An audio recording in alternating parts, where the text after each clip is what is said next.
राज्याचा अर्थसंकल्प सादर झाला आहे. आपल्यासोबत बोलण्यासाठी राज्याचे आरोग्यमंत्री प्रकाश आंबेडकर आहेत. सर, तुमची पहिली प्रतिक्रिया अर्थसंकल्प आज जो सादर झाला त्याबद्दल? महायुतीचं सरकार आल्यानंतरचा सन्माननीय देवेंद्रजी फडणवीस साहेबांनी मांडलेला हा पहिला अर्थसंकल्प आहे.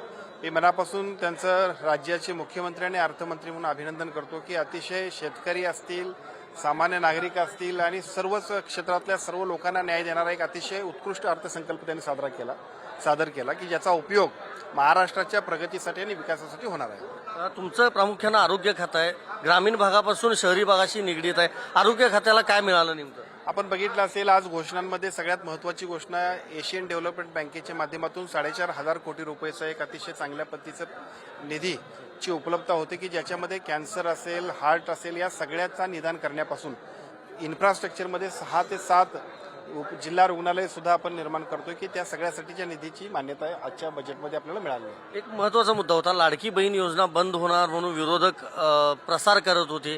ती योजना अखेर सुरूच राहणार आहे. आज अर्थसंकल्पामधून ते सिद्ध झालंय.